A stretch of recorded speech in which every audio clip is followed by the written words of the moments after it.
चलो, यहाँ पर इतने ठंड में अगर कोई नहीं जुड़ेंगे तो कैसे होगा। चलो, दो जुड़े हैं। धीरे धीरे सब जुड़ते जाओ और कुछ क्वेश्चंस करते हैं लॉन्ग, जो 5 नंबर का होता है। कहता है ना कि शॉर्ट अगर आप 2 बनाएंगे तो 4 नंबर मिलेगा, लॉन्ग सिर्फ 1 बनाएंगे तो आपको 5 नंबर मिलेगा।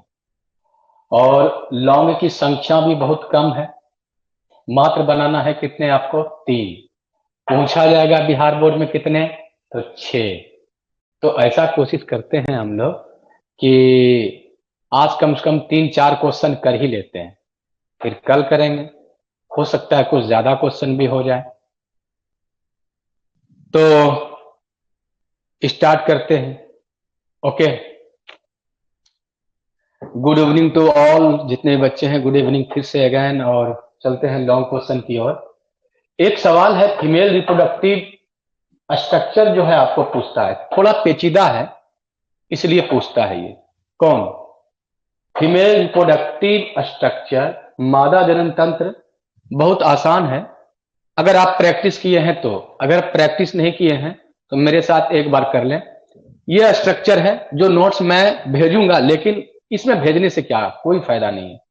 मैं आपको बोलता हूं कि आप इसे प्रैक्टिस कर ही लो मेरे सामने। कैसे बनाएंगे? तो सिंपल है कि मैं इसको बोलता हूं बच्चे को, इसको बनाना बहुत आसान है। देख लो, एक बार सबसे पहले ऊपर थोड़ा सा मैं एक बार सबसे पहले आप ऊपर से आप ऐसे स्ट्रक्चर बना दो, थोड़ा सा ऐसे। अगर ये हो जाए बराबर में, एक बार इसको ऐसे ले जाके ऐसे छोड़ दो और इधर से ले जाकर के ऐसे छोड़ दो, हो गया। कहीं कुछ नहीं है। अब यहां से इसके सामने यहां पर, इसके सामने यहां पर, इसको जो है आप ऐसे लेते जाइए नीचे की ओर। बस ये याद रखना चाहिए, ये सेंटर इसके सामने होना चाहिए। अब जो है आप इसको ऐसे करके ले जाइए और यहां पे थोड़ा सा ब्रॉड रखिए, चौड़ा रखिए। उसी तरह यहां पर ले जाओ और यहां पर आप ऐसे ब्रॉड रखो, एकदम बन गया। यहां पर थोड़ा सकरा हो जाता है, यहां पे सकरा हो जाता है और फिर बाहर की ओर निकलता है ऐसे। बस यही स्ट्रक्चर है आपका। ये इंटरनल स्ट्रक्चर है फीमेल रिप्रोडक्टिव सिस्टम का। बस इसको थोड़ा सा बना लेना है, पॉलिश कर देना है और सब चीज हो जाएगा। देखो, यहां पर मैं आपको बोल रहा हूं कि यहां पर आपका ऐसे फिंगर लाइक स्ट्रक्चर होता है, ऐसे सेल, ये फिंगर लाइक स्ट्रक्चर होता है ऐसा। इसी के बीच में ओवरी होता है, तो यहां पर ओवरी इसी के बीच में होगा, तो मैं इसे ओवरी को यहां पर दे देता हूं, ठीक है। और यहां भी आपका जो स्ट्रक्चर होगा कुछ लाइक ऐसा होगा, और यहां पर भी आपका जो है यहां पर ओवरी होगा इसके जस्ट। ओके, हो गया। अब यहां पर कुछ नहीं करना है, ये ओवरी ऐसे नहीं रहता है, किसी चीज से जुड़ा होता है। तो जो जुड़ा हुआ था इसके दीवार से एक रस्सी आता है, जिसको आप अंग्रेजी में, इसको अंग्रेजी में आप क्या कहते हैं, इसे आप अंग्रेजी में क्या कहते हैं, इसको कहते हैं लीगामेंट। ये लीगामेंट ऐसे जोड़ता है फटाफट। देखिए, आपको 20 मिनट देता है बनाने के लिए, हम आपके सामने 10 मिनट में ही आपको समझा देंगे। आपको 20 मिनट में बनाना है इसके बारे में। हाँ, ऐसे आपका है ये लीगामेंट जुड़ा होता है, समझ गए? ऐसे आपका लीगामेंट जुड़ा होता है। अब ये आपका स्ट्रक्चर हो गया। बस थोड़ा सा क्या करना है, अंदर में थोड़ा सा, क्योंकि ये रेड टाइप का दिखा देना है, ब्लड वेसल्स वगैरह होते हैं, नली वगैरह होते हैं, ब्लड नली वगैरह, तो थोड़ा सा इसको ऐसे करके यहां पर मिला देना, ये थोड़ा अच्छा दिखेगा आपको। बस इधर आपको दिखाना नहीं, इधर दिखाना नहीं, यही स्ट्रक्चर है बिल्कुल एकदम। और मुश्किल से आपको नाम लिखने में सबको जो समझ लग जाए, ज्यादा नाम आपको लिखना है इधर, क्योंकि जानते हो राइट साइड में लिखते हैं, थोड़ा सा लेफ्ट साइड में हम जगह छोड़ते हैं। और एग्जाम में छोड़ना भी, थोड़ा सा जगह छोड़ना, ऐसे करके देते हो ना, वो जगह छोड़ देना।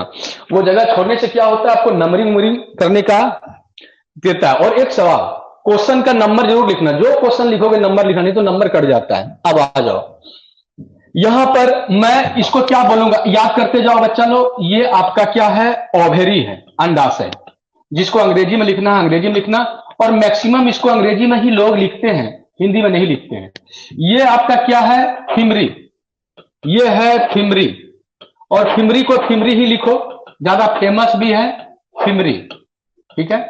ये जो है आपका क्या है, ये है आपका लिगामेंट, लिगामेंट इसको स्नायु बोलते हैं, लेकिन लिगामेंट ही लिखो आप, लिगामेंट से ये जुड़ा रहता है। बाद में एक दो पॉइंट लिख भी सकते हो, लेकिन कोई जरूरत नहीं है, क्योंकि स्ट्रक्चर बनाने बोलेगा तो कोई जरूरत नहीं है उसको लिखने का, ठीक है। अब आ जाओ, ये जो ऊपर वाला स्ट्रक्चर है बाबा, इसको 2 मिनट में रिवाइज मेरे सामने कर लो। ये ऊपर वाला जो छतरी जैसा दिखेगा, ये आपका है यूटेराइन फंडस, यूटेराइन फंडस, ठीक है, फंडस। हाँ, इसको गर्भाशय बुध्न कहा जाता है हिंदी में, गर्भाशय बुध्न, ओके। या फंडस भी बोल सकते हैं, बुध्न, ओके। यहां तक तो दिक्कत नहीं होना चाहिए। अब देखो क्या है कि इसमें ऑब्जेक्टिव भी कुछ आते हैं। जैसे मैंने कहा ये 10 से 12 सेंटीमीटर फेलोपियन ट्यूब है, एक इधर है फेलोपियन ट्यूब, एक इधर है फेलोपियन ट्यूब। तो फेलोपियन ट्यूब यहां पर कितने हैं आपके, 2, और पैर में। अब यहां पर क्या करना है, ये तो आपको लिख ही देना है कि ये आपका क्या है, ये है आपका fallopian tube, fallopian tube. Fallopian tube का नाम भी तुम लोग जानते होंगे, अंडवाहिनी कहते हैं इसको, अंडवाहिनी एकदम। और लेकिन आपको पूछेंगे कितने पार्ट होते हैं, तो इसके 3 पार्ट होते हैं, देख लो। यहां से यहां तक जो आपका ये इंड है, आपको पता है ना कि ये कहलाता है आपका डिस्टल इंड। डिस्टल मतलब दूरी वाला, अगर किसी का छूटा है तो देख लें, ये आपका डिस्टल इंड है। डिस्टल इंड का मतलब जो गर्भाशय से जुड़ा हुआ हिस्सा है, ये दूर हो गया इससे, किससे, अंडाशय से, इसीलिए इसको डिस्टल इंड कहते हैं, यानी सबसे दूरी वाला क्षेत्र। और इसको कहते हैं आप प्रॉक्सिमल क्षेत्र, किसको, ये जो आपका नजदीक वाला है, ये वाला प्रॉक्सिमल क्षेत्र। तो ये प्रॉक्सिमल क्षेत्र जो है आपका इनफंडिबुलम, ये होता है अंडाशय के बगल में। तो बाबा यहां पर आप लिख लो। अब देखो यहां पर आप इसका नाम क्या दोगे, इस्थमस, इस्थमस, इस्थमस जिसको कहते हैं आप संकीर्ण पथ। देखो ऐसा नहीं है कि सर इसमें सबका नाम लिखना है, लिखना ही लिखना है। 5 नंबर में सवाल देंगे, इतने नाम नहीं लिखेंगे तो कैसे देगा आपको नंबर, कैसे। ये छोटा क्वेश्चन को नहीं, जहां पे लिखना होगा ना तो वहां आपको लिखना पड़ेगा कि सर 2-4 लाइन लिख देंगे, क्योंकि छोटा क्वेश्चन हो जाता है, ये बड़ा क्वेश्चन है, सबका नाम लिखना पड़ेगा। यहां से यहां तक क्या है बाबा, अपने आप से बोलो, यहां से यहां तक जो आपका ब्रॉड है, इसको कहते हैं यहां से यहां तक, इसको आप बोलते हैं क्या, एम्पुला, एम्पुला, एम्पुला, एम्पुला। जहां पर आपका क्या होता है बोलो तो, मेडुला नहीं, देखिए मेडुला भी लिख देते हैं कभी कभी, एम्पुला, एम्पुला जिसको कहते हैं आप बीच वाला, और यहां से एम्पुला ही लिखिए, एम्पुला। सब लड़का को हिंदी में भी एम्पुला नाम है, जहां पे निषेचन होता है। और ये लास्ट वाला जो पोर्शन है, ये लास्ट वाला जो जिसे ऐसे करके कीप डालते हैं ना, कीप, इसको कहते हैं इनफंडिबुलम। तो ये आपका क्या हुआ बाबा, इनफंडिबुलम, एकदम। बोलो इसमें कहीं कोई दिक्कत है, इसको कीप कहते हैं। अब थोड़ा बहुत नाम लिखना है, मैंने पहले बोला कि ये वाला आपका क्या है, ये है आपका, ये है आपका सर्विक्स, हाँ, गर्भाशय ग्रीवा, गर्भाशय ग्रीवा, ठीक है। और वही ग्रीवा नाल जिसको कहते हैं, यहां पर अंदर में नाल होगा जिसको कहेंगे सर्वाइकल नाल। ये नाल दोनों तरफ खुलता है, ये नली जो है अंतिम वाला गर्भाशय के अंतिम, एक ऊपर खुलता है एक नीचे खुलता है, इसको कहते हैं cervical canal, cervical canal. Canal का मतलब रास्ता हुआ, ठीक है। तो ये कैनाल हुआ मतलब नली हुआ, सर्वाइकल गर्भाशय नली, और लास्ट में ये वेजाइना है जो अंतिम छोर में खुलता है, वेजाइना जिसको योनि कहते हैं। यहां पर आप वेजाइना योनि, कहानी खत्म हुआ, कहीं कोई दिक्कत नहीं हुआ। इतना से आपको नंबर नहीं मिलने वाला है, आप क्लियर हो जाओ, इतना से आपको नंबर नहीं मिलने वाला है। आपको एक चीज और लिखना पड़ेगा कि इसका जो दीवार है, ये दीवार कितने लेयर का बना होता है। तो यहां पर आपको इधर जगह नहीं है, हम यहां पर एडजस्ट करना चाहिए, इधर एडजस्ट नहीं हो पाया तो याद रखना लास्ट सबसे अंतिम का जो ये जगह है, ये इसको क्या कहते हैं? इसको कहते हैं पेरीमेट्रियम। पेरीमेट्रियम। और पेरीमेट्रियम का मतलब हुआ परिगर्भाशय। हिंदी बोलते जा रहा हूं, परिगर्भाशय।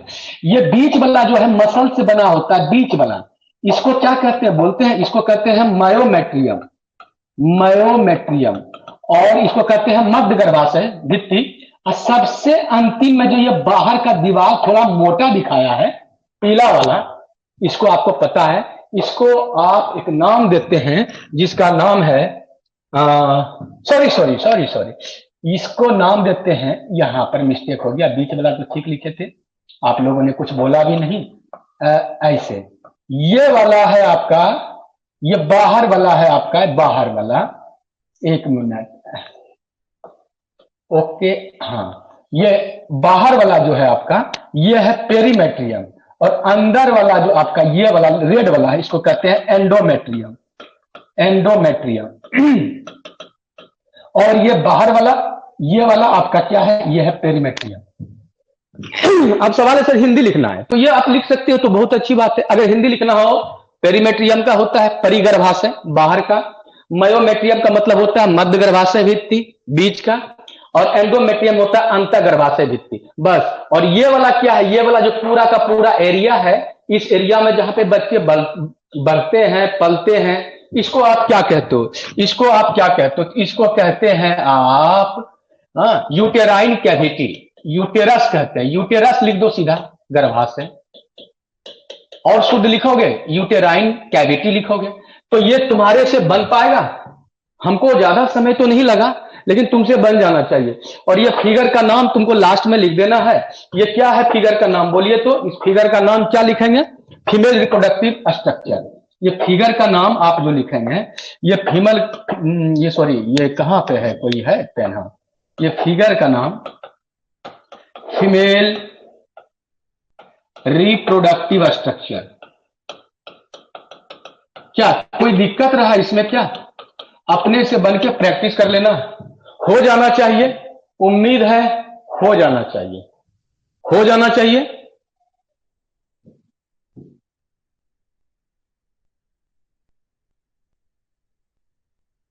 हो गया? हो गया ना? आगे बढ़े ना? नहीं तो कमेंट कर देंगे आप, कहीं कोई दिक्कत नहीं। एक सवाल हो गया, इसमें बहुत सारे नाम थे इसलिए 5 नंबर पूछे जाते हैं। अगर आप कहोगे ना कि इसको मैं बड़ा करके लिखूंगा, तो बड़ा करके लिख सकते हो। क्या लिखोगे? कि पूरा मादा तंत्र में एक जोड़ा क्या होता है आपका? अंडाशय होता है, जो प्राथमिक अंग होता है।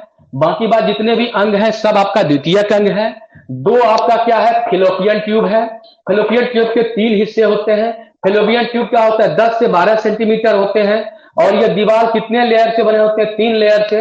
बाहर का पेरीमेट्रियम, मायोमेट्रियम, एंडोमेट्रियम, इसको लिखना चाहोगे तो तुम 1.5 पेज लिख सकते हो। अगर जरूरत पड़ा तो कम से कम 5 लाइन लिख देना स्ट्रक्चर बनाने के बाद। Okay, done. अब नेक्स्ट क्वेश्चन पर हम आपको क्वेश्चन भी भेज देंगे, कल परसों बना करके फिर 5, 7, 10 क्वेश्चन भेज देंगे। ठीक है, कल तक हो जाएगा 7, 8 क्वेश्चन। आप नजदीक में है और नजदीक में करते जाइए। ये भी बनाया हुआ मेरा ही है, बट आपको दिखाने के लिए कि मैं कैसे बना सकता हूं 5 से 7 मिनट में, 20 मिनट में कैसे आप आराम से बना सकते हैं कोई भी सवाल। क्योंकि आपको 20 मिनट दिया जाएगा, आपको पता है ना। 3 घंटे में आपको 1 घंटा में ऑब्जेक्टिव, 1 घंटा में शॉर्ट और 1 घंटा में लॉन्ग बनाना है। सबका बटा हुआ है, सबका बटा हुआ है। ठीक है, इसमें कहीं कोई दिक्कत नहीं है। आ जाओ नेक्स्ट क्वेश्चन, आ जाओ सभी बच्चे, ये हो जाएगा। चलिए एक बार आ जाओ। डबल फर्टिलाइजेशन क्या है? अरे बाबा, ये थोड़ा सा डिफिकल्ट है, समझने वाला सवाल है और बनेगा, आपसे दौड़ेगा। कैसे बनेगा? दोहरा निषेचन, द्विनिषेचन का खोज किया था नवासिन ने। और ये जो है इस पौधों में होते हैं जिसमें बीज होते हैं। तो आवृज बीजी पादप का सर्वोपरि लक्षण है, लक्षण यहां लिखा गया है, सॉरी यहां पे लक्षण कर देंगे आप, यहां पे लक्षण कर देंगे। ठीक है, दोहरा निषेचन होता है। और दुनिया में किसी में दोहरा निषेचन नहीं होता है, किसी मनुष्य में नहीं होता है, किसी भी एनिमल्स में नहीं होता है दोहरा निषेचन। मौका अगर दोहरा निषेचन हो जाए 2 बार तो जुड़वा बच्चे होते हैं। लेकिन यहां पर इसका कैरेक्टर है, किसका? प्लांट का। जितने भी प्लांट आपको दिखते हैं सब में कैरेक्टर है। इसको समझने के लिए एक फिगर तो आपको बनाना होगा, जो ये लास्ट में मैंने बताया है। लेकिन आप बनाओगे कैसे? तो आ जाओ फटाक से, उसी आप एक ऑब्जेक्ट, एक फिगर से पूरा का पूरा वर्णन किया हुआ है पूरा, चाहो तो 1.5 से 2 पेज लिख सकते हो, लेकिन हमको 1.5-2 पेज नहीं लिखना है, 1 पेज लिखना है और ये फिगर लगाना है अलग से। तो कैसे बनाओगे देख लो। तुम लोगों को एक चीज पता है ना कि फ्लावर में होता है, तो फ्लावर का फीमेल रिप्रोडक्टिव स्ट्रक्चर का नाम क्या है? तो फ्लावर का फीमेल रिप्रोडक्टिव स्ट्रक्चर जो मैं यहां पर बना रहा हूं, यहां पर देख लो, ये वाला है फीमेल रिप्रोडक्टिव स्ट्रक्चर। थोड़ा ऊपर बनाता हूं भाई, ये, और यहां पर नीचे के ऐसा गोल, और यहां पर मैं कहता हूं ये ऐसा। सब लड़का, सभी स्टूडेंट, सबको पता है ये, आप 8-9 से पढ़ते जा रहे हैं तो इसलिए आपको पता है, ठीक है, इसमें कहीं कोई दो राय नहीं है। आप देखो सबसे ऊपर वाला क्या है, ये इसको कहते हैं स्टिग्मा। थोड़ा इसको कहते हैं स्टिग्मा, वर्ती काग्र। इसको अंग्रेजी में ही लिखिए स्टिग्मा, वर्ती काग्र, जो लिखना चाहते हैं लिखेंगे। ये जो नली है यहां से यहां तक, इसको कहते हैं स्टाइल। तो स्टाइल है ये, और लास्ट में ये जो है बाबा, ये वाला, ये है आपका ओवरी।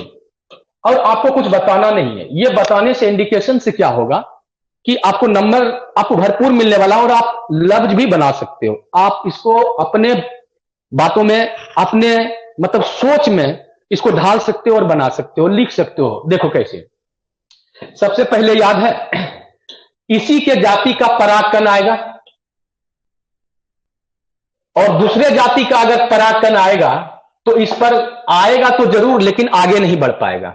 अगर कोई पूछे कि अगर ये पपीता का है, अगर कोई आम का इस पर आ जाए, कोई इमली का परागकण आ जाए, तो वो आगे नहीं ग्रो करेगा, वो निश्चित नहीं ग्रो करेगा। देखो ये परागकण जब बहुत सारा इस पर गिरता है, तो मैं 2 परागकण को यहां पर दिखा देता हूं। देख लो, ये परागकण है, एक और परागकण बना दीजिए। सब ग्रो करता है, कोई कुछ दूर तक जाता है, कोई बहुत पहले पहुंच जाता है। याद है हम लोग के अंदर, याद है शुक्राणु हजारों जाते हैं मादा के अंदर, लेकिन सब जाते हैं इधर, लेकिन कोई यहां जाकर के एक ही फ्यूज करता है, जबकि 3 से 4 करोड़ एक बार स्पर्म बॉडी के अंदर जाता है, तो वो अलग बात है। उसी तरह यहां पर बहुत सारा परागकण आता है। तुम लोगों को एक बात में बताता हूं कि परागकण के अंदर होता क्या है, एक स्ट्रक्चर तुम लोगों को पता है। बाहर को कहते हैं एक्साइन, एक्साइन जिसको बोलते हो, ये अंदर वाला को कहते हैं इंटाइन। एक बात जान लो। और यहां पर आपका एक छेद होता है जिसको कहते हैं जर्म छिद्र, और इसके अंदर आपका कितने कोशिका होते हैं? तो इसके अंदर आपका एक कोशिका ये हुआ, हाँ, और बाकी बात ये बड़ा कोशिका होता है जिसको कहते हैं कायिक कोशिका, और इसके अंदर आपका एक नाव के जैसा कोशिका होता है, नाव के जैसा कोशिका होता है, नाव के जैसा कोशिका होता है। इसको क्या कहते हैं आप? इसको कहते हैं आप जनरेटिव सेल, जननी कोशिका। तो यही आपका नर युग्मक है, एक ही नर युग्मक है, और यही है। मैं पीछे वाली क्या कर रहा हूं, तभी आपका बन पाएगा, नहीं तो बहुत मुश्किल है। और ये जब आपका इस पर आता है तो जानते हो, ये जो पीला वाला बनाए हैं, यही पीला वाला आपका जो है एक नली निकालता है ऐसे करके, यही बढ़ करके ऐसे, कहां से? जनन छिद्र से। और इस नली का नाम है पराग नली। क्या नाम है आपका? पराग नली। अब पराग नली के अंदर ये वाला युग्मक जाता है जो हरा वाला बनाए, तो एक नर युग्मक है, लेकिन इसमें 2 बन जाता है। कैसे? इसमें समसूत्री विभाजन होता है। तो समसूत्री विभाजन कहता है कि जैसा मैं हूं वैसा एक और बना दूंगा। जैसे एक सेल है तो 2 बना, तो 2 सेल बन गया, दोनों एक जैसा बना। समसूत्री मतलब सम मतलब बराबर। तो यहां पर आपका 2 नर युग्मक है।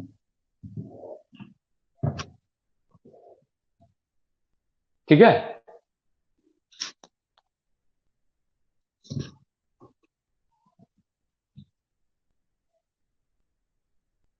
ओके।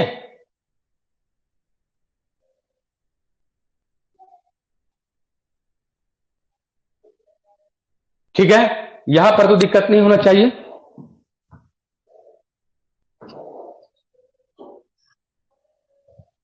ओके,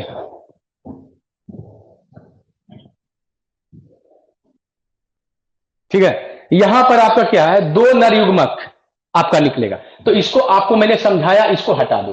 अब यहां से पराग नली से आप क्या करो, मैं तुमको एक चीज बता रहा हूं। इसके अंदर जो आप लोग को बहुत बच्चे को याद होगा, सर ये तो अंडाशय है, जिसको हम यहां पे अंडाशय बोलते हैं, अंडाशय। इस अंडाशय के अंदर बीजांड होता है, जो बीजांड का भी संरचना आपको पढ़ना है। तो ये आपका है मानिए बीजांड, और बीजांड के अंदर क्या होता है आपका? भ्रूण कोष। तो ये है आपका भ्रूण कोष, भ्रूण कोश के अंदर कितने कोशिका होते हैं? तो मैंने बोला इधर आपका 3 कोशिका होता है, जिसको आप एंटीपोडल सेल कहते हो। इससे कोई मतलब नहीं, ये बाद में मर जाता है। और इसी के बीच में ये आपका होता है सेंट्रल सेल, जिसमें 2 न्यूक्लियस होता है, दिखाना जरूरी है। और सबसे शुरू में यहां पर रे बाबा, यहां पर आपका 2 कोशिका होता है बगल से ऐसे जुड़े हुए, और नीचे की ओर ऐसे उंगली के जैसा संरचना होता है, जिसको आप कहते हो फिलीफॉर्म अपरेटस। ये आपका रास्ता दिखाता है, ये सिनर्जी जिसको कहते हैं मददगार कोशिका, सहायक कोशिका। इसी के ऊपर आपका एक कोशिका होता है अंदर से धंसा हुआ, बहुत बड़ा कोशिका होता है, यही है अंड। तो कितने कोशिका हुआ? 3 3 6 1 7 कोशिका।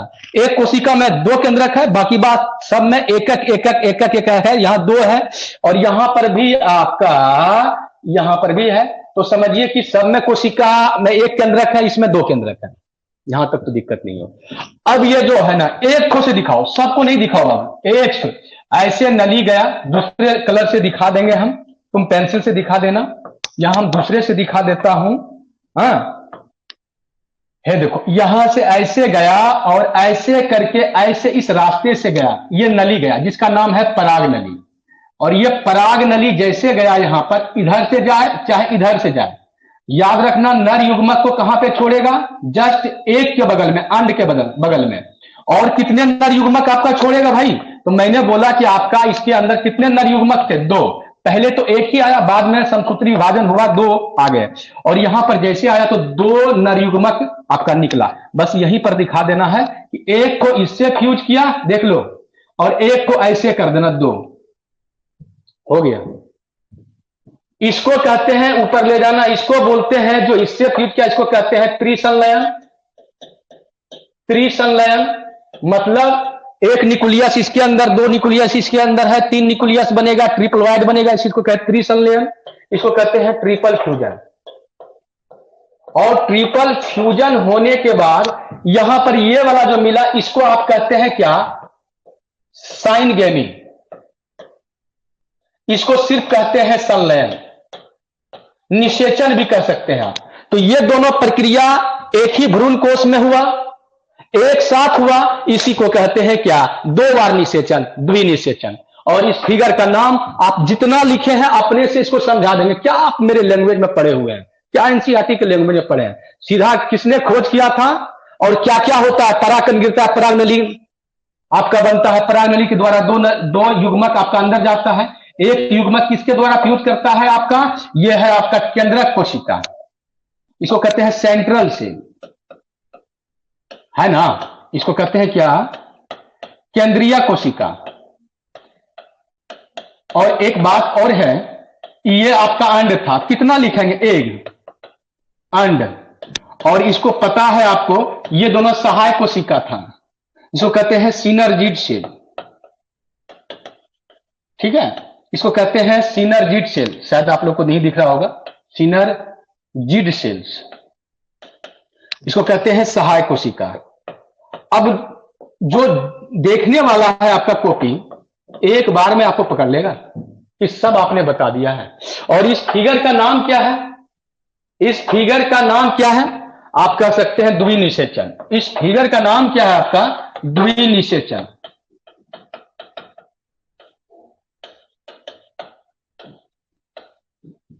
क्या हो गया? अब देखो, हम कुछ नहीं लिखे हैं। इस फिगर को जो लड़का बना देगा, 4 लाइन लिख देगा तो भी 5 नंबर देगा। की कहानी अगर वो लिख दिया कोई भी स्टूडेंट, उसको ये फिगर को देखते हुए यहां पर वो कह देगा यहां पर 2 निषेचन एक साथ हुआ, एक का नाम है त्रिसंलयन, दूसरे का नाम है साइनगेमी। और ये दोनों क्रिया एक ही साथ होता है। और ये रास्ता दिखाता है, ये सहायक कोशिका किसको? पराग नली को रास्ता दिखाता है। नीचे है आपका फिलीफॉर्म एपरेटस, जो कि लिखना जरूरी नहीं है, बस दिखा देना है, जिसको कहते हैं तंतु रूप समुच्चय। ये भी रास्ता दिखाता है पराग नली। ये रास्ता इसलिए दिखाता है कि अगर ये बीच से गया तो अंड को तोड़ देगा। तो ये दोनों कहता है सहायक कोशिका की मेरे तरफ से आ या मेरे तरफ से आ, क्योंकि अगर बीच से जाओगे तो अंड को तोड़ देगा। अंड को जब तोड़ दोगे तो निषेचन किससे करोगे? भूत से, समझ गए ना? तो इसलिए इधर से ले जाता है। ये दोनों रास्ता दिखाता है। कौन कौन? सिनर्जिड सेल और ये तंतु रूप समुच्चय जो फिंगर के जैसा होता है। द्विनिषेचन। बाकी बात इसी कहानी को देखो मैं कितना आपको लिख दिया हूं, बड़ी अच्छी तरह से लिख दिया हूं, और आपके सामने फिर मैं एक बार लिख दिया हूं ताकि बच्चा, द्विनिषेचन का खोज किसने किया था, एक बार मैं पढ़ देता हूं समझा करके। नवासी ने क्या था, ये ऑब्जेक्टिव पूछ सकता है। आवृत बीजी पादप में ये लक्षण है दोहरा निषेचन का, वह प्रक्रम जिसमें एक नर युग्मक किससे मिलता है आपका, द्वितीयक केंद्रक से। द्वितीयक केंद्रक मतलब, द्वितीयक केंद्रक का मतलब हुआ यहां दो केंद्रक था ना, इसी कहते हैं सेंट्रल सेल या द्वितीयक केंद्रक। ये बात हो गई। और संलयन करता है तथा दूसरा नर युग्मक किससे, अंड से संलयन करता है, इसे हम द्विनिषेचन कहते हैं। याद है ये वाला जब इससे निषेचन करता था तो इसको क्या कहते थे, साइनगेमी, समझे ना। हाँ, इसको क्या बोलते हैं, साइन। यहां पर लिखा हुआ गलत है क्या, वह प्रकरण जिसमें एक नर युग्मक द्वितीयक केंद्रक से संलयन करता था, दूसरा नर युग्मक अंड से संलयन करता है, ठीक। तो बहुत अच्छा। इसके बाद जब परागकण वर्तिकाग्र पर गिरता है, कहानी देखो कहां से, जब परागकण वर्तिकाग्र गिरता है तब कायिक कोशिका परागनली का निर्माण करता है, जननी कोशिका क्या करता है, संसूत्री विभाजन करके दो नर युग्मक बनाता है। सब तो वही लिखा। द्विनिषेचन में दो प्रक्रिया होता है, एक साइनगेमी, और जितना वर्णन कर सकते हैं 4-5 पेज आपकी मर्जी, लेकिन वो फिगर जरूर बनाना। साइनगेमी क्या करता है, जब प्रथम नर युग्मक अंश से संलयन करता है, इसे साइनगेमी कहते हैं, संलयन कहते हैं। साइनगेमी फलस्वरूप क्या, युग्मनज यानी जायगोट का निर्माण होता है। युग्मनज क्या होता है आपका, युग्मनज, युग्मक में नहीं, युग्मनज जायगोट क्या होता है, द्विगुणित होता है, और युग्मनज बाद में जाकर के क्या बनता है, भ्रूण बनता है, कहानी खत्म। ट्रिपल फ्यूजन जिसको कहा त्रिसंलयन, ठीक है। जब द्वितीयक नर, मतलब दो नर युग्मक था, द्वितीयक नर दूसरा वाला नर युग्मक यहां पर द्वितीयक केंद्रक या ध्रुवीय केंद्रक से संलयन करता है, इसे त्रिसंलयन कहते हैं। त्रिसंलयन के बाद क्या बनता है आपका, प्राथमिक भ्रूण पोष केंद्रक बनता है। यही ये भी ऑब्जेक्टिव पूछता है आपको, प्राथमिक भ्रूण पोष केंद्रक, ये 3n होता है, 2n होता है कि n होता है, देखिए यह 3n होगा। क्यों होगा 3n, क्योंकि एक तो नर का युग्मक था और दो कोशिका के अंदर पहले nn था, तो टोटल कितना हुआ 3n। और यह भ्रूण पोष का निर्माण करता है बाद में। आपको पूछता है भ्रूण पोष क्या करता है, तो युग्मनज को भ्रूण बनने के समय भोजन देता है, ठीक है, और ऊर्जा प्रदान करता है। भ्रूण पोष क्या होता है, त्रिगुणित होती है। बोलिए कोई भी सेंटेंस जो आपको मैंने समझाया था फिगर के जरिए, कोई मिस्टेक नहीं करेगा, हो जाना चाहिए। कमेंट में जरूर लिखिएगा, कोई दिक्कत है एनी प्रॉब्लम तो आप बोल सकते हो, कह सकते हो, नहीं तो आगे बढ़ते हैं, नहीं तो फिर से दोबारा करना पड़ेगा। और क्या, फिर से कर दूं, यह लंबा क्वेश्चन है, मैं 15 मिनट में कर लेता हूं, कोई टीचर कर लेगा, लेकिन आपको इसको एक्सपीरियंस होने के लिए पहले फिगर को समझना होगा, फिर आपको फटाफट लिखना होगा। ओके, तो कर लेना है, बाकी बात आगे बढ़ता हूं। ओके, देखिए वही फिगर मैंने बताया शॉर्ट में, ज्यादा नाम वगैरह नहीं दिया है, ज्यादा नाम वगैरह नहीं दिया, बस जिससे जिससे मिलता है वही वही नाम दिया। लेकिन जब रिवीजन हो रहा है तो कहता है ना कि जब बाराती में गए ही हैं तो भरपेट खाना खा के ही आए, क्या थोड़ा बहुत खा के आएंगे। अब तो आजकल देता है स्टार्टर, आइसक्रीम, गुपचुप, थोड़ा थोड़ा सबका मजा लें। जब यहां पर रिवीजन में आ ही गए हैं तो सबका मजा लेते हैं, कौन आ जाए पता नहीं ऑब्जेक्टिव में। आ जाओ, ये हो गया, 2 क्वेश्चन हो गया आपका। स्पर्म का स्ट्रक्चर, शुक्राणु का संरचना। बाबा ये तो सबसे हल्का है, हो ये सबसे हल्का है। स्पर्म का संरचना पहले तो 4-5 लाइन लिखना भी चाहिए, क्योंकि हल्का है इसलिए 4-5 लाइन लिखना चाहिए, जबकि संरचना बनाने बोलेगा डिस्क्राइब। तो याद है यह एक ऑर्गेनिक कोशिका होता है। ऑर्गेनिक का मतलब होता है, ये आपको मैं कई दफा बताया हूं कि ऑर्गेनिक द्विगुणित को क्या होता है, इसका कॉन्सेप्ट जरूर दिमाग में रखें। ये जो है आपका, ये क्या होता है, ऑर्गेनिक कोशिकाएं होती। ऑर्गेनिक कोशिकाएं का मतलब होता है कि जिसमें एन होता है क्रोमोसोम। क्या होता है आपका, एन। एन का मतलब समझते हो ना, एक गुणित भी बोलते हैं इसको, या इसको और गुणित बोलते हैं। जैसे हम लोग के शुक्राणु में 23 क्रोमोसोम है, तो 23 का मतलब आधा, जिसको कहते हैं एक गुणित। अंड में कितना होता है, महिलाएं में तो होता है 23, इसको कहते हैं और गुणित। तो याद रखना, जो भी दुनिया में जो भी आपका युग्मक है, चाहे स्पर्म हो, चाहे अंड हो, चाहे पुमाणु हो। पुमाणु किसे कहते हैं, तो पादप के जो नर युग्मक है उसको पुमाणु कहते हैं, या उसको अंड भी बोलते हैं, मादा युग्मक को। तो ये आपका दीर्घीकृत होता है, यानी कि लंबा होता है शुक्राणु, और ये सूक्ष्मदर्शी होता है। ये एनसीईआरटी का लाइन है, मैं वही सेम टू सेम लिख दिया हूं। सूक्ष्मदर्शी कोशिका होता है। मैं सोचा एक पॉइंट बन जाए, ठीक है।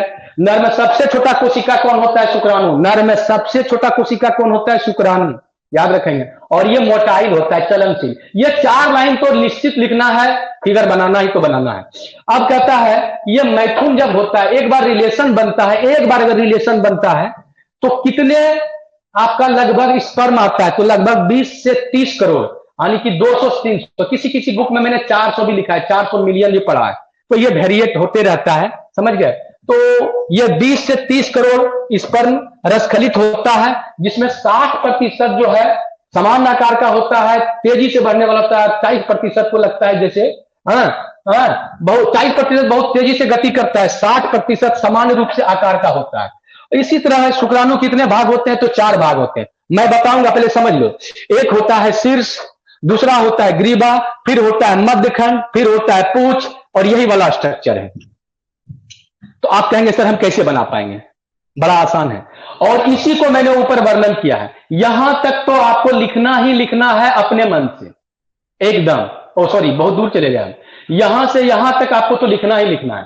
नोट नहीं भी लिखना है तो गोली मारो। चलनशील होता है ये। इसके बाद आपको 4 खंड होते हैं, 4 भाग होते हैं। अगर इसको बनाना है तो बना लो, समझे बाबा। और नहीं बनाना है बाबा तो कोई दिक्कत नहीं है। आप इसके बाद डायरेक्ट कहां चले जाओगे? फिगर में। फिगर कैसे बनाओगे? मेरे हिसाब से बनाओगे फिगर। देख लो, मेरे हिसाब से बनाओगे कैसे फिगर। आ जाओ, फट से आ जाओ, और इसको हम लोग आगे बढ़ाते हैं। आ जाओ, देख लो।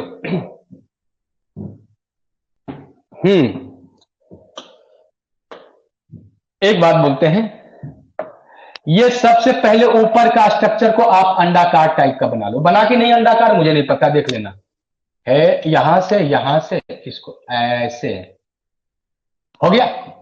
अब इसको जो है थोड़ा सकरा कर लो, जैसे हम लोगों का गला है, इसको ऐसी तरह। और इसको सकरा कर लो, कुछ दूर जाएगा सकरा, फिर इसको सीधा कर लो, और आगे जाकर के इसी के बराबर रखना है, थोड़ा ज्यादा बड़ा। बस हो गया सर। आपने बॉडी के हिसाब से इसको ज्यादा फैला मत देना। कुछ लड़का क्या बनाता है, इसको ऐसे कर देता है, जैसे लगता है ना जैसे ऐसे कर दिया है। शुक्राणु इतना आड़ा तिरछा होता है रे, तो उतना नहीं बनाना है, ठीक है। तो ऐसे जस्ट इस बॉडी के थोड़ा सा फैला हुआ मध्य पीस। ओके, अब आ जाओ। यहां पर आप जो है, कोई कहता है कि हम इधर लिखेंगे, आपका इच्छा है तो आप क्या कर सकते हो, इधर भी आ सकते हो। ऐसे देखो, मैं सब दिन उधर बनाया हूं, इसलिए हमको ऐसे कर सकते हैं, कोई दिक्कत नहीं। किसी का मन है कि मैं इधर जाऊंगा, तो चले जाओ इधर, ऐसे कर दूंगा, थोड़ा सा लंबा भी कर दूंगा। पूछ है तो क्या दिक्कत है, ऐसे हो गया सर। कितना शानदार है। लेकिन आप बनाने पे रखेंगे ऐसे, थोड़ा ऐसे। क्या जी, हो गया? कहीं कोई दिक्कत है? कोई दिक्कत नहीं। अब देखो, ये तुम्हारा स्ट्रक्चर बन गया। बाहर का स्ट्रक्चर जो मैंने बनाया, एक्चुअली ये प्लाज्मा मेम्ब्रेन है। हर कोशिका में आपका मेम्ब्रेन होता है। तो शुक्राणु भी एक कोशिका है, इसलिए इसमें मेम्ब्रेन होता है। ये किसी से पूछने का जरूरत नहीं है, अपने से बोलेंगे। तुम्हें अभी तुरंत तुमने पढ़ा कि सर यह एक कोशिका है, तो कोशिका है तो कोशिका झिल्ली नहीं होगा। तो ये आपका कोशिका झिल्ली है, प्लाज्मा झिल्ली है सबसे बाहर। तो ये वाला आपका स्ट्रक्चर जो सबसे बाहर है, ये है आपका ये वाला, ये है आपका सबसे बाहर वाला। ये इसको कहते हैं कोशिका झिल्ली, प्लाज्मा झिल्ली। तो कोशिका झिल्ली ही लिखते हैं, इसमें क्या दिक्कत है। कोशिका झिल्ली है। और इसे आप सेल मेम्ब्रेन, प्लाज्मा मेम्ब्रेन, जो बोलना है बोल दो, दोनों तो एक ही होता है, ठीक है। एक काम तो हो गया बाबा, एक काम तो हो गया ना। अब देखिए, सबसे पहले फोकस हो जाओ हेड पर। 4 खंड इसी से तो वर्णन करेंगे। अगर कहेगा लंबा वर्णन करने के लिए, इसी से वर्णन कर देंगे। अरे बाबा, ये बीच में क्या होता है कि आपका एक केंद्रक होता है। हर कोशिका में केंद्रक होता है, लेकिन इसमें हेड में होता है, बीच में नहीं होता, हेड में होता है। और इसके अंदर आपका मटेरियल होता है, जेनेटिक मटेरियल। लिख दो तो ठीक है, नहीं लिखो तो कोई दिक्कत नहीं। केंद्रक लिख दिया तो समझ गया। टीचर जो है आपका, जो कॉपी जांच करने वाला है, वो समझ जाता है। ये है आपका केंद्रक। केंद्रक के अंदर आपका क्या है, ये आपका केंद्रक के अंदर ये जो है आपका क्या है, ये है क्रोमेटिन। ये आप कह सकते हो, ये कह सकते हो सिंपल अपने भाषा में, ये क्रोमोसोम है।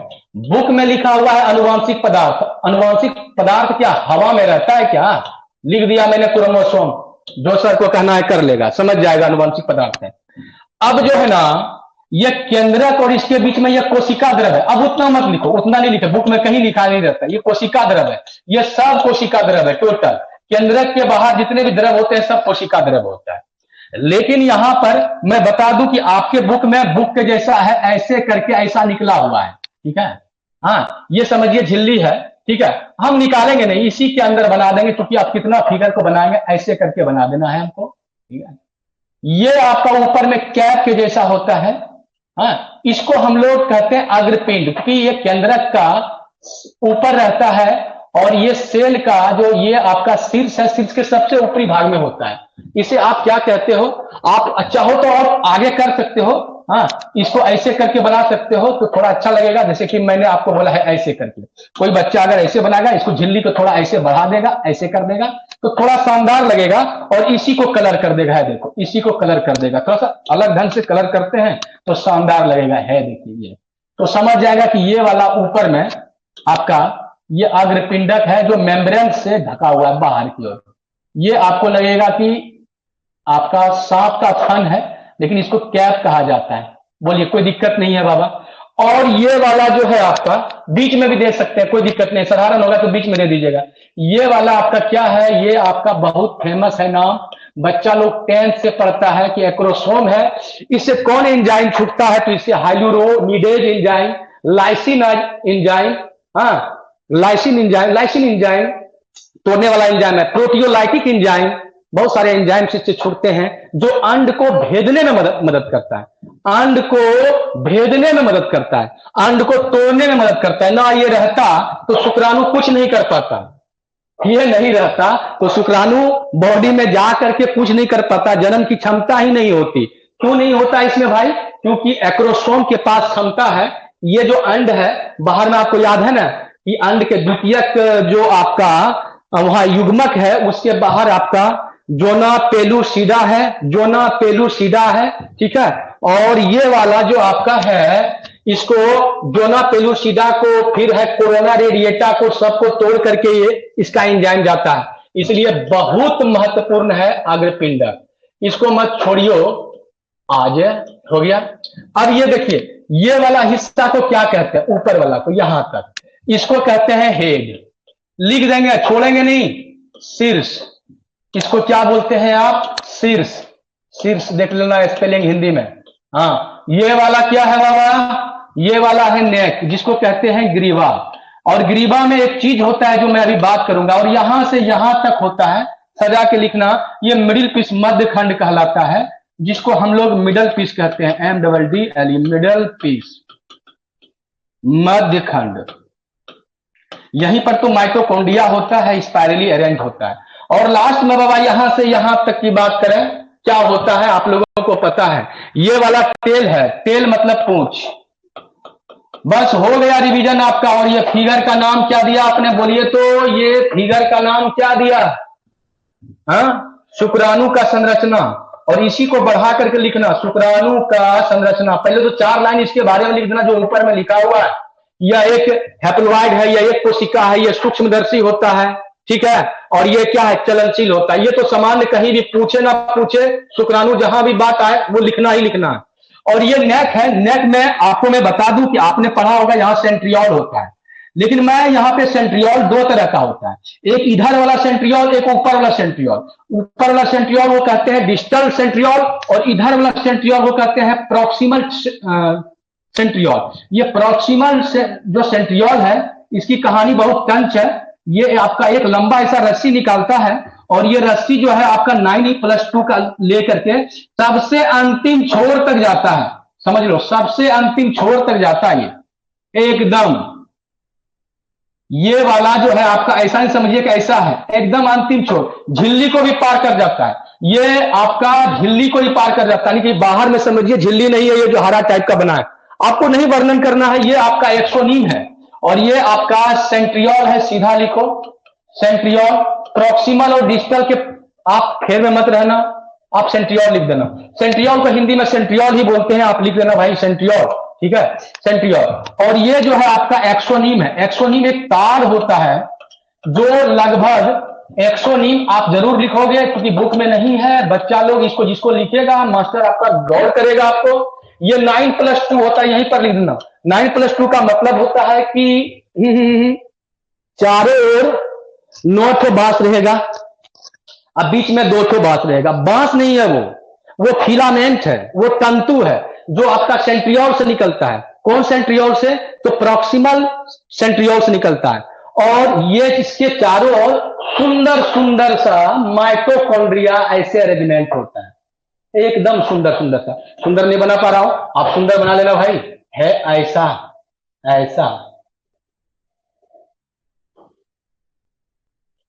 कहता है ना, हड़बड़ का जो काम होता है वो शैतान का होता है। मैं सोच रहा हूं जल्दी हो जाएगा तो गलत हो जा रहा है, इसलिए भाई स्थिर से बनाओ। और इसको ऐसे कर दीजिएगा, देखिए dot dot dot dot dot dot dot, फिर यहाँ पे डॉट डॉट। इससे क्या लगता है ये चारों ओर लपेटा हुआ है। ये है आपका माइटोकॉन्ड्रिया। माइटोकॉन्ड्रिया, मिट्रोकॉन्ड्रिया नहीं बोलिएगा, माइटोकॉन्ड्रिया। और माइटोकॉन्ड्रिया क्या बनाता है आपको पता है? यही तो एनर्जी देता है जो एटीपी बनाता है। यहां पर ऐसे मत लिखना, ये गंदा है। मैंने तुमको बोला कि अगर ऑब्जेक्टिव में पूछे कि माइटोकॉन्ड्रिया कहां होता है तो मिडिल पीस में होता है, मध्य खंड में। यह ऑब्जेक्टिव पूछा है 2 या 3 बार बिहार बोर्ड। और माइटोकॉन्ड्रिया जो है आपका क्या करता है तो एटीपी बनाता है। वही एटीपी इसको चलने में मदद करता है, इसको पूछ डोलाने में मदद करता है, पूछ को डोलाने में मदद करता है। कहानी लिख दो, कहीं कोई दिक्कत नहीं है यार। आप तो कितना वर्णन करोगे? मैंने कहा इसके बारे में जितना हम तो आपको 3 पेज लिख सकते हैं। आप 3 पेज लिख सकते हैं इसी चीज को। केंद्रक होता है, इसके साइटोप्लाज्म होता है, प्रॉक्सिमल होता है, जितना आएगा बस इतना कहना है कि इसके 4 खंड होते हैं। ऊपर वाला हिस्सा को सिप्स कहते हैं, जो ओवल होता है, अंडाकार होता है, बीच में नेक होता है जो ढसा हुआ होता है, मिडिल पीस थोड़ा लंबा और चौड़ा होता है, इसमें माइटोकॉन्ड्रिया होता है। टेल जो सबसे अंतिम पूछ है आपका, और ये चलने में मदद करता है। और ये पूछ का अंतिम भाग, ये भी लिख दो, जितना आप पूछ का अंतिम भाग। पूछ का अंतिम भाग में याद रखना झिल्ली नहीं होता है, लेकिन वो सब आपके विषय से बाहर है। कहीं कोई दिक्कत? भालो लगा? नहीं लगा तो कोई बात नहीं है, आप कमेंट जरूर कीजिएगा। समझ में नहीं आया बहुत आराम से। और 3 क्वेश्चन हो गया और आराम से कर लेंगे, 5-6 दिन में कर लेंगे हम लोग। कुछ क्वेश्चन आपको शॉर्ट में पढ़ाए हुए हैं, और ये सब क्वेश्चन किसी दिन 5-6 क्वेश्चन भी हो जाएगा, किसी दिन 7 क्वेश्चन भी हो जाएगा। तो मुश्किल से आपका 5 दिन लगेगा। 5 दिन जब लगेगा तो आज 16 है, 17, 18, 19, 20 के बाद 21 के बाद आप रिलैक्स हो जाएंगे। 9 दिन आपका ऑब्जेक्टिव देखते हैं हो जाएगा। नहीं तो इतना पढ़ाए हैं सर, कोई दिक्कत नहीं है, लेकिन फिर भी कोशिश करेंगे कि कम से कम कुछ क्वेश्चन आपका बिहार बोर्ड का, कुछ एनसीईआरटी का, कुछ एक आध 2 नीट का नहीं भारी भरकम रिवाइज कर ले। कितना रिवाइज करते रहेंगे आप, लेकिन करते रहिए। मैं कितना भी बोलूं करते रहिए। Okay bye. और तब तक के लिए आप लोग को मस्त 1-2 दिन छुट्टी रहा। और आप देखिए, कमेंट जरूर कीजिए, शेयर कीजिए, लाइक कीजिए, सब्सक्राइब कीजिए। बड़ी मेहनत करते हैं जी, तुम नहीं करते हो, तुम लोग भी करते हो। ठंड में मेहनत तुम लोग करते हो, बहुत बड़ी बात है। हम लोग को हमको देख लेते हो, यही बहुत बड़ा बात है। Thank you very much.